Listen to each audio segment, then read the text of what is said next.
आज की कहानी एक ऐसे रहस्यमय टापू की है जहां का समय पृथ्वी से एकदम उल्टा चलता है। क्या होगा अगर कोई वहां घूमने के लिए जाए और अचानक उसे ये पता चले, क्या वो वापस आ पाएगा? एक आदमी जो हेलीकॉप्टर लेकर इसी गुप्त टापू पर आता है और कुछ लोगों का इंतजार करने लगता है, पर तभी उसे कुछ अज्ञात चीजों की आवाज सुनाई देती है, जिसका पता लगाने के लिए वो नीचे उतरा तो उसे पास में ही पड़ी एक बंदूक दिखी जो हूबहू उसकी जैसी थी। यहां तक कि उसका सीरियल नंबर भी समान था। इससे आगे वो कुछ और समझ पाता कि इतने में पीछे से उस पर कोई हमला कर देता है और उसे जान से मार देता है, और फिर वो उसी हेलीकॉप्टर को लेकर उड़ जाता है। लेकिन जैसे ही वो चॉपर हवा में पहुंचता है, एक अज्ञात परत से टकराकर उसमें ब्लास्ट हो जाता है, मानो कि कोई सुरक्षा कवच है जो इस आइलैंड की सुरक्षा कर रहा है। पर इसके पीछे के राज क्या हैं और ये सब क्यों हो रहा है? अतीत में जाने पर हमें पता चलता है कि अमेरिका की एक फार्मा कंपनी के लोगों को अपनी खोज के दौरान इस टापू की जानकारी मिली थी।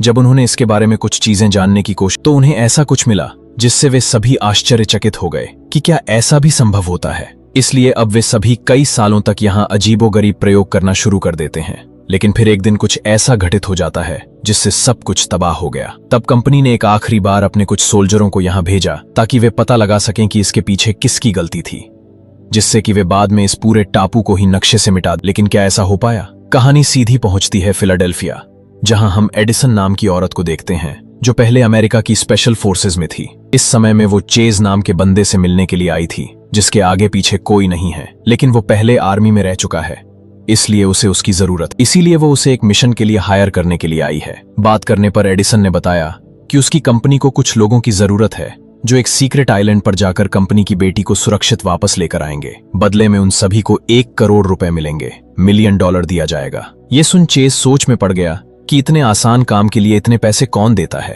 पर उसने दिमाग पर ज्यादा जोर नहीं डाला और हाँ कर दी। इसके बाद अब वो अपने दूसरे लीड के पास जाती है जो एक प्राइवेट इन्वेस्टिगेटर रह चुका है और साथ में ब्लैक बेल्ट भी। एडिसन ने उसे भी सब कुछ बताया और बाद में रकम भी बांटी सिपाही, जो सुनते ही रुस्क ने हाँ कर दी। ऐसे ही करके उसने कुछ और लोगों को हायर किया और फिर एक टीम बनाई जिसमें कुल 6 लोग थे, जिन्हें अगले दिन एक प्राइवेट एयरबेस पर बुलाया गया क्योंकि अब उनके जाने की बारी आ चुकी थी। पर जाने से पहले एडिसन उन सभी को विस्तृत जानकारी देती है कि असल में उन्हें करना क्या है। स्टेसी, जो कि सीईओ की बेटी है, उसे जिंदा उन्हें वापस लेकर आना है, पर उन्हें नहीं पता है कि वो कहाँ है। इसलिए वे 2 टीम में काम करेंगे। एक टीम जिसे एडिसन खुद लीड करेगी, वो साउथ फैकल्टी पर जाएगी, और दूसरी टीम नॉर्थ फैकल्टी में, जिसे पहले एक्सपेरिमेंट्स के लिए इस्तेमाल किया जाता था। हेलीकॉप्टर वहीं उनका इंतजार करेगा। काम खत्म होने के बाद वे सभी वापस आ जाएंगे, तब उन्हें उनके हिस्से के पैसे मिल जाएंगे। सभी को बात समझ आ गई थी, इसलिए अब सब तैयार थे उड़ान भरने के लिए।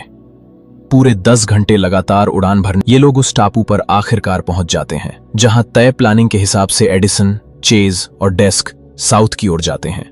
पर जैसे जैसे ये आगे बढ़ रहे थे, इन्हें लोगों की लाशें मिलना शुरू हो गईं जो यहाँ पहले काम किया करते थे, जिन्हें बड़ी ही बुरी तरह से मारा गया था और उनके शरीर को कुछ इस तरह से काटा गया है जैसे कि मानो किसी को अपनी भूख मिटानी हो। अब इस बात की जानकारी एडिसन दूसरी टीम को देने की कोशिश करती है, पर अचंभे की बात है कि यहाँ तो रेडियो काम ही नहीं कर रहे हैं। इसलिए अब डेस्क फौरन जो कुछ भी घटित हो रहा है वो अपनी किताब में लिखने लगता है, जो उसकी पुरानी आदत है। इसी बीच चेज एडिसन से पूछता है, आखिर कोई इतने आसान काम के लिए इतने पैसे क्यों देगा? जरूर कंपनी हमसे कुछ छुपा रही है। पर एडिसन को ऐसा नहीं लगता है। वहीं दूसरी टीम भी अपनी दिशा की ओर बढ़ रही थी, और जब वे एक नदी के पास पहुंचे तो रुस्क को वहां एक रस्सी बंधी हुई दिखी, जिसे देख उसे न जाने क्यों ऐसा लगा उसने खुद ही इसे कभी न कभी बांधा होगा, यानी कि उसे डेजा वू हुआ था। पर वो इग्नोर करता है। तब तक इन्हें भी पता चल चुका था कि इनका कनेक्शन अपनी टीम से टूट चुका है, इसलिए अब इन्हें खुद के तजुर्बे से ही आगे बढ़ते रहना होगा। उधर एडिसन को तो लगातार किसी न किसी की लाशें मिल ही जा रही हैं, लेकिन वो फिर भी आगे बढ़ती ही जा रही हैं। तब इन्हें एक कैंप मिला जिसके अंदर कुछ डिवाइस रखे हुए थे, जिसकी मदद से वो अपने रेडियो को ठीक करने की कोशिश में लग गई, पर कोई फायदा नहीं हुआ। तब डेस्क ने बताया कि उसे एक लाश के पास एक घड़ी मिली थी जो हूबहू उसकी जैसी ही है और समय भी उसमें सेम हो रहा है। और इससे भी ज्यादा सोचने वाली बात यह कि ये घड़ी सिर्फ कुछ लोगों के पास ही है। पर चेज का कहना था कि ये सिर्फ एक इत्तेफाक हो सकता है। जिस लाश के पास से डेस्क को ये घड़ी मिली, उसकी शक्ल बड़ी ही बुरी तरह खराब हो चुकी थी, इसलिए वो पहचान ही नहीं पाया कि वो कौन था। क्या आप भी वही सोच रहे हैं जो मैं सोच रहा हूँ? कोई बात नहीं, कुछ ही देर में आपको अपने सवालों के जवाब मिल जाएंगे, बस आखिरी तक बने रहिए। हेलीकॉप्टर का पायलट, जिसे ये लोग उसी में छोड़कर गए थे, उसकी अचानक से आंख खुल जाती है क्योंकि बाहर किसी की आवाज आई थी उसे। ये वही सीन है जिससे हमने कहानी की शुरुआत में देखा कि कैसे उस पर हमला हुआ और हमला करने वाला भी उस परत से टकराकर मारा गया। पर इस बारी हम उस हमलावर को अच्छे से देख पाते हैं, जो किसी म्यूटेंट की तरह लग रहा था, जिसके हाथ और पांव इंसानी आकार से ज्यादा बड़े हो चुके थे। अब सीन यही कट और सीधा पहुंचता है एडिसन की टीम, जिसे झाड़ियों में कुछ हिलते हुए दिखाई पड़ता है। जब उन्होंने आवाज लगाई तो वहां से कोई इंसान बाहर आया, जिसने खुद को डॉक्टर बताया, और ये भी कि वो आज सुबह ही यहाँ पर आया था अपनी टीम के साथ। लेकिन एक एक करके उसकी पूरी टीम मारी जा चुकी है। अब जब एडिसन ने ये सुना कि यहाँ पहले भी कोई टीम आई है, तो वो सोच में पड़ गई, क्योंकि उसे बताया गया था कि वो पहली टीम है जो वहां जा रही है। पर ये जो अभी उसने सुना वो हैरान कर देने वाला। अभी तो इससे भी बड़ा एक ट्विस्ट आने वाला है। जब इन्होंने बताया कि वे स्टैसी नाम की लड़की को ढूंढने के लिए यहाँ आए हैं, तो डॉक्टर को कुछ याद आया और वो इन सभी को अपने साथ चलने को कहा। जब ये उसकी बताई हुई जगह पर पहुंचे तो उन्हें वहां स्टैसी की सड़ी हुई लाश मिली, जिसे किसी जानवर ने बड़ी ही बुरी तरह से मार दिया है। अब ये देख एडिसन तो परेशान हो गई, क्योंकि उनका मिशन तो यहीं खत्म हो चुका है, क्योंकि स्टैसी तो मारी जा चुकी है पहले ही। तो क्या पता अब उन्हें पूरे पैसे मिले ही ना। तब उसे ख्याल आया कि उसे स्टैसी तो मिल ही चुकी है, भले ही मरी हुई, इसलिए वो अब उसकी ही लाश को लेकर जाएंगे, ताकि कुछ तो उनके पास हो। धीरे धीरे करके अब अंधेरा भी होने लगा, इसलिए इन्होंने वहीं टेंट लगाकर रात गुजारने का तय किया। तब डेस्क अपनी डायरी में फिर घबराकर सब कुछ लिखना शुरू कर देता है। पर जब डॉक्टर ने उस डायरी को देखा तो उसने अपने पास से एक डायरी निकाली जो हूबहू वैसी ही थी। ये उसे रास्ते में पड़ी मिली। पर इससे भी ज्यादा हैरान कर देने वाली बात यहाँ ये थी कि उसके अंदर एक दिन पहले दिन की बातें तक लिखी हैं, वो भी खुद डेस्क की हैंडराइटिंग में। ये सब जानने के बाद सभी के चेहरे पर एक परेशानी और डर का संदेह आ जाता है कि ऐसा कैसे मुमकिन हो सकता है। वे तो आज सुबह ही, फिर ये डायरी कैसे मिली उसे? ये तो कोई इत्तेफाक नहीं हो सकता है। दूसरी टीम को भी अब कुछ खास नहीं मिला था, इसलिए वे भी वहीं रुक जाते हैं।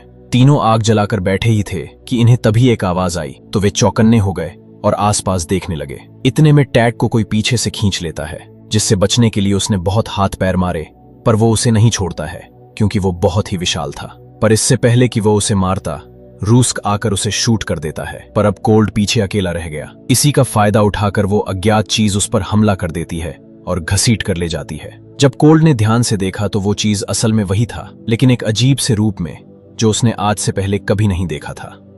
अब यहां वो कुछ कर पाता कि उससे पहले ही वो उसे मारकर खत्म कर, यानी कि एक और मौत हो चुकी है। अब बचे हुए लोगों के मन में कई सवाल हैं, पर सबसे ज्यादा चीज उन्हें जो परेशान कर रही है कि एक ही जैसी दो चीजें कैसे आ सकती हैं इस टापू पर, वो भी उनकी खुद की, जबकि वे तो सुबह ही उतरे हैं इस टापू पर। इसी चीज को पता लगाने के लिए एडिसन की टीम अब उस डायरी को पढ़ना शुरू कर देती है, जिसमें ये लिखा था कि इन्हें कल सुबह स्टैसी फिर से जिंदा हालत में मिलेगी। अब ये बात इनके तो होश उड़ा देती है, लेकिन सिर्फ डेस्क को पता था कि अगर उसने ये सच में लिखा है तो सच ही होगा, क्योंकि वो खुद की डायरी में कभी झूठ कुछ नहीं लिखता है। तो अब सभी को सुबह का इंतजार हो गया, और जब सुबह हुई तो इनके चेहरे के 12 बज चुके थे, क्योंकि इनके सामने जिंदा हालत में स्टैसी थी, जिसने बताया कि वो 3 दिन पहले यहाँ आई थी और तब से यहीं पर ही फंसी हुई है। हर कोई हैरान था, ये कैसे मुमकिन हो सकता है। उधर रूस्क और टैग कल वाले हादसे से काफी डरे हुए थे, इसलिए वे जल्दी जल्दी चलते हुए नॉर्थ साइड के कैंप तक पहुंच जाते हैं, जहां उन्हें सेम वैसा ही कैंप मिला जो साउथ जोन पर था, जिसके अंदर उन्हें एक वॉकी टॉकी भी था, जिसे ऑन करने पर खुशनसीबी से कनेक्शन हो गया, जिसे कि एडिसन ने उठाया।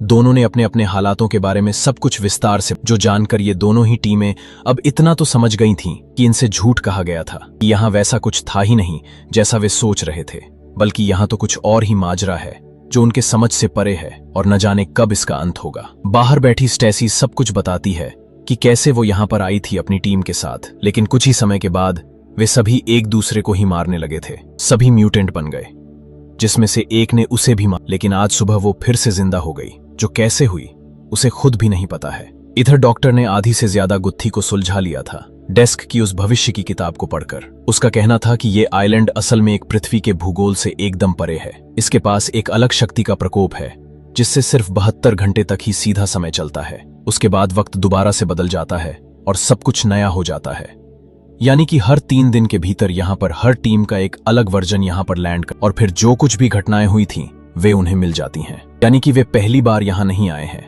यही वजह है कि डेस्क को सबसे पहले अपनी जैसी ही एक घड़ी मिली थी, जो एक लाश के पास मिली थी, जो असल में वही था जिसे किसी ने मार दिया होगा। वो डायरी भी उसी किसी वर्जन की होगी जो बाद में डॉक्टर के हाथ लगी, जिससे अब सारा माजरा बाहर आ गया। अब चेज ने सवाल किया, अगर हम पहले भी यहाँ आ चुके हैं तो हमारे पहले के लोग कहाँ हैं? तो डॉक्टर ने बताया कि जिन लाशों को तुम्हें यहाँ आकर दिखाई दी वह किसी और की नहीं बल्कि तुम्हारी ही थी, जिनकी शक्लें बिगड़ जाने के कारण तुमने उन्हें पहचाना नहीं और जो मारे नहीं गए वो म्यूटेंट बन गए, क्योंकि इस किताब के हिसाब से अगर कोई भी इंसान 3 दिन से ज्यादा का समय इस आइलैंड पर बिना मरे गुजार लेता है, वह उसी वायरस का शिकार हो जाता है जो उस एक्सपेरिमेंट के जरिए से फैला था। यानी कि ये पूरा आइलैंड एक टाइम लूप में चल रहा है, जहां हर तीसरे दिन सब कुछ दोबारा से शुरू हो जाता है।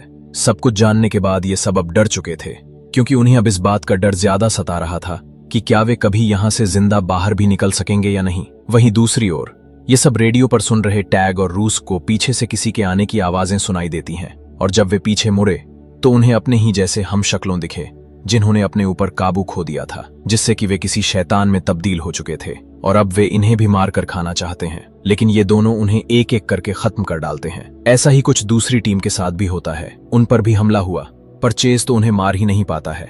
तब एडिसन उसे समझाती है कि अभी वह सिर्फ आज के बारे में सोचे और खुद की जान बचाए। उधर स्टेसी भी अब उस म्यूटेशन का शिकार होने लगी थी, इसलिए उसने डेस्क पर हमला करके उसे बड़ी ही बेरहमी से मार दिया। लेकिन बाद में एडिसन ने उसे भी मारा। लेकिन टैग को पता है कि ये अंत नहीं है, अभी तो ये सिर्फ शुरुआत, क्योंकि अगले कुछ समय में फिर उनके दूसरे वर्जन आएंगे और फिर वे भी म्यूटेंट बन जाएंगे और ये सिलसिला ऐसे ही चलता रहेगा। तब रूस्क ने न जाने कैसे इस आइलैंड के बाहर मौजूद उस कंपनी से संपर्क कर लिया जिन्होंने उन्हें यहां पर भेजा था। उसने उनसे झूठ कहा कि हमें स्टेसी मिल गई है, इसलिए अब आप किसी रेस्क्यू टीम को यहां भेज दो, क्योंकि हमारा चॉपर खराब हो चुका है। लेकिन यहां उस कंपनी को तो सब कुछ पहले से ही पता था, इसलिए तो उन्होंने कुछ ऐसे लोगों को चूज किया था जिनके आगे पीछे कोई भी ना, ताकि अगर कोई आगे जाकर गड़बड़ी भी हो तो वे इस बात को आसानी से संभाल सकें। दरअसल ये सब बस एक एक्सपेरिमेंट का हिस्सा था जो कि कंपनी ने किया है इन लोगों पर। इसी बीच इन्हें एक और डरा देने वाली बात पता चलती है कि अगले 12 घंटे के अंदर कंपनी इस पूरे आइलैंड को उड़ा दे। ये सुनने के बाद तो रूस बहुत ही ज्यादा डर गया, इसलिए उसने फौरन सब कुछ अपनी दूसरी टीम को बताया और कहा कि हमें कुछ न कुछ करना होगा, वरना हम सब के सब मारे जाएंगे। पर वे इस टापू से बाहर कैसे निकलेंगे?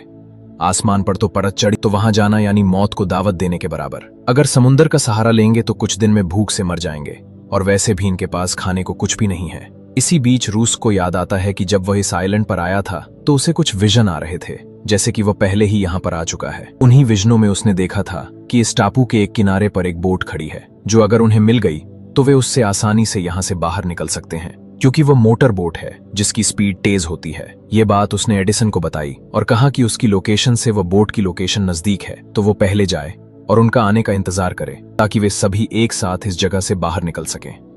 एडिसन मान गई और एक बारी उसकी भी किस्मत आजमाने को तैयार। दोनों टीम अब उसी दिशा की ओर चल पड़ी, पर बात के मुताबिक एडिसन की टीम जल्दी पहुंच गई और यहाँ रूस्क की बात भी सच साबित हुई। उन्हें वहां एक बोट मिली जिसमें डॉक्टर ने चेक करा तो उसमें अच्छा खासा फ्यूल था, जो उन्हें किसी पास के पोर्ट तक पहुंचा सकता है, अगर बीच में उनका सामना किसी भयानक तूफान से न हो तो। ये लोग अब उन दोनों का इंतजार करने लगे, पर वे दोनों तो उन म्यूटेंट से लड़ रहे हैं, ऊपर से उनके पास अब गोलियां भी खत्म हो चुकी हैं, इसलिए उन्हें खुद अपने हाथों से ही लड़ना पड़ रहा है, जिसमें वे नाकामयाब हो रहे हैं, क्योंकि ये उनके खुद के पुराने वाले वर्जन हैं जो इनसे ज्यादा ताकतवर हैं, जिसके कारण टैग लड़ते लड़ते ही मारा जाता है। तो वहीं रूस्क भी अब हार चुका था, क्योंकि उसके पीछे उसी का वर्जन उस पर बंदूक ताने खड़ा था। लेकिन इससे पहले कि वह उसे शूट करता, चेज ने आकर उसकी जान बचा ली। पर इससे पहले कि वह उसे लेकर भाग पाता, गलती से उसका पैर एक जाल पर पड़ गया, जिसमें वह बुरी तरह फंस गया। अब उसमें से बाहर निकल पाना असंभव था, इसलिए रूस्क कहता है जाओ, क्योंकि अब समय करीब है, जो कि सच भी था। पूरे आइलैंड पर धमाके होने शुरू हो गए थे,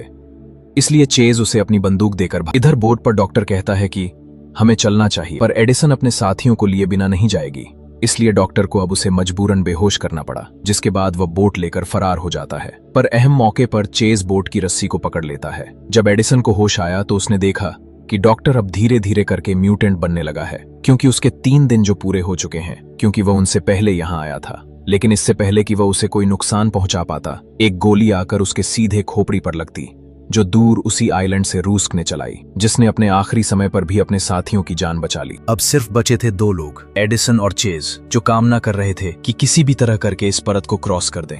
उन धमाकों के कारण उस परत में कुछ होल्स हो गए, जिससे कि वह कमजोर हो गई थी, इसलिए ये दोनों उन्हीं होल्स में से बाहर आ जाते हैं और सुरक्षित हो जाते हैं। यानी कि अब वे पहले इंसान बने जो कि उस टापू से जिंदा बाहर आए हैं। पर इसके लिए उनकी पूरी टीम ने कुर्बानी दी है, जो वे कभी नहीं भूलेंगे। जिसके साथ ही इस कहानी का यही अंत होता है।